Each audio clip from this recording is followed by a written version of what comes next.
4 indicators. 1. Incarcerated citizens are responsive to rehabilitative programs. 2. Rehabilitated citizens, incarcerated citizens, they accept responsibility for their criminal past. 3. Incarcerated citizens show consistent and positive behavioral stability. 4. Incarcerated citizens are continuously in service work and engaged in amends making in their environments. And all 4 of these elements must be demonstrated over long periods of time.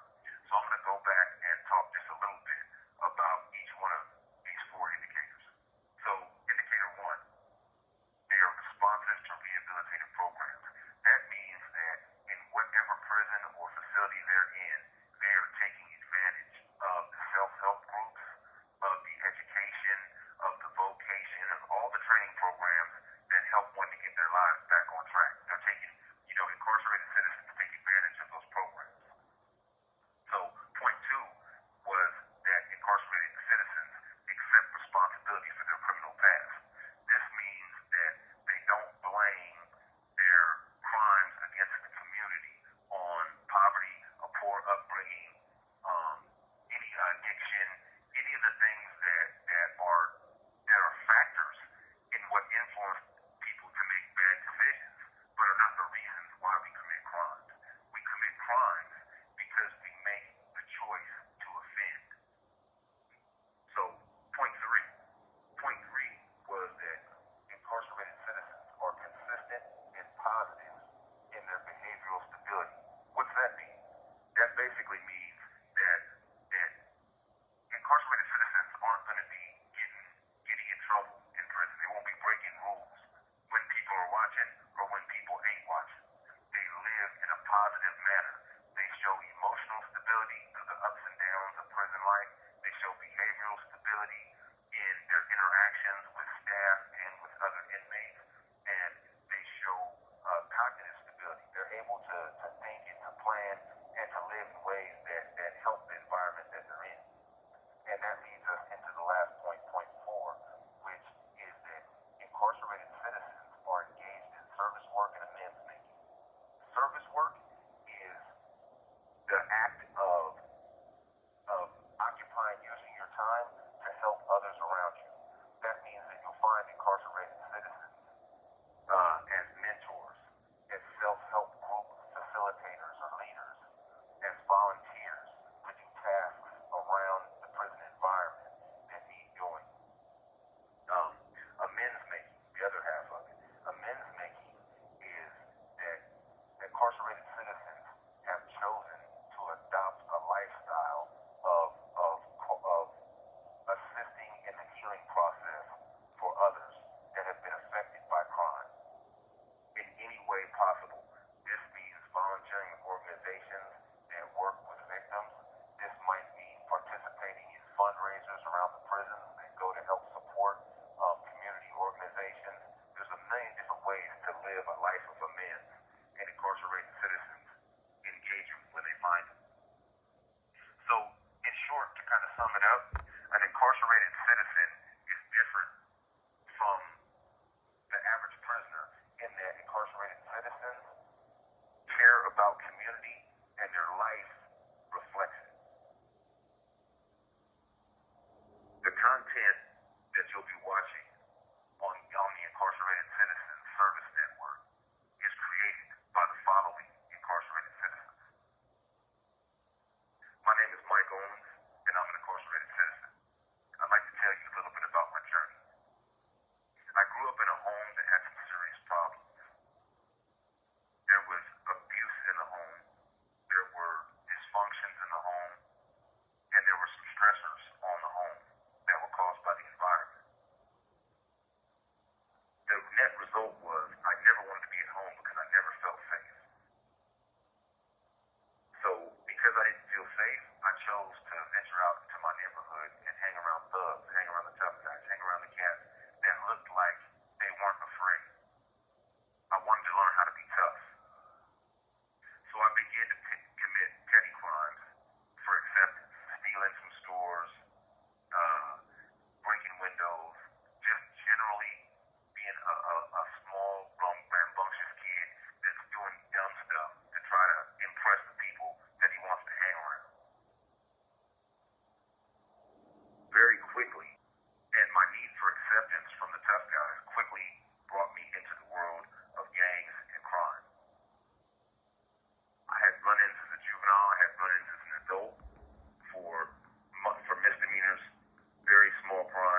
able to become a mentor to other guys.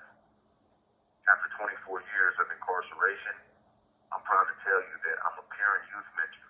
I'm a college graduate. I'm a certified counseling professional with thousands of hours of experience, and I have something to give back and provide to society and to my community.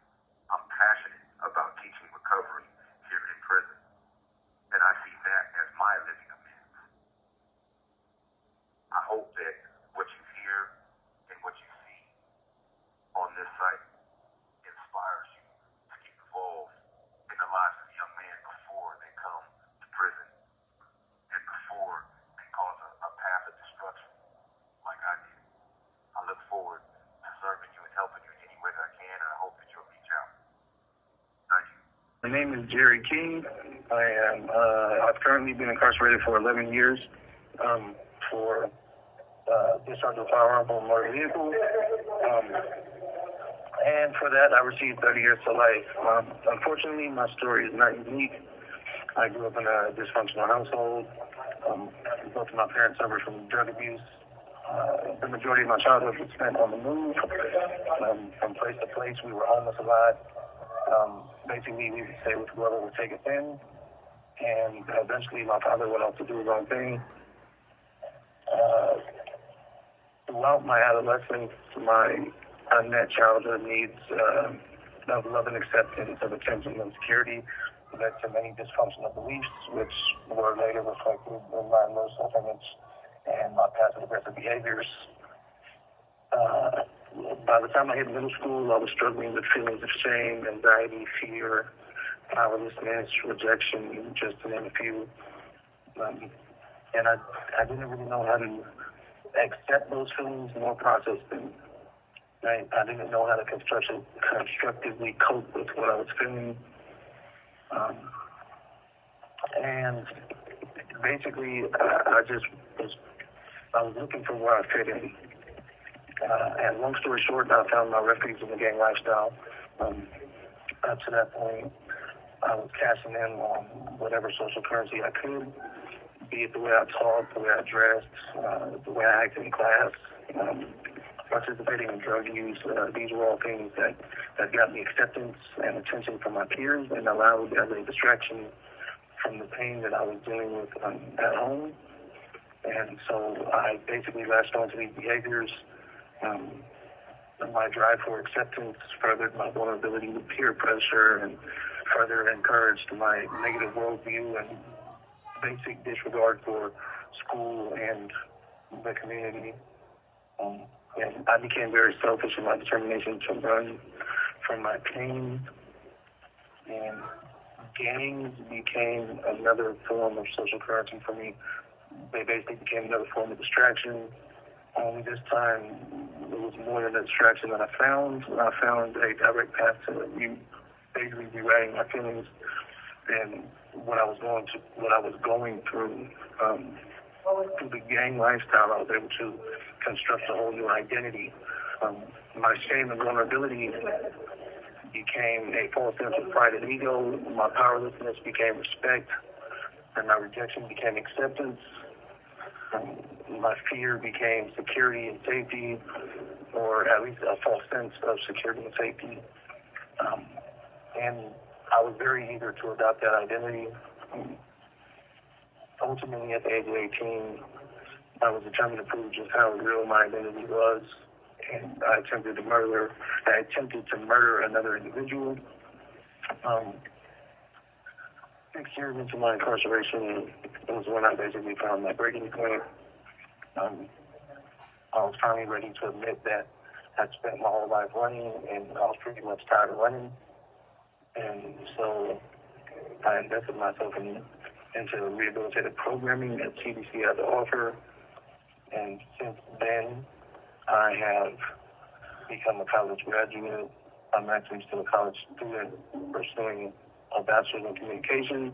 I'm a registered alcohol and drug technician. I'm a certified domestic violence specialist. And I have thousands of hours in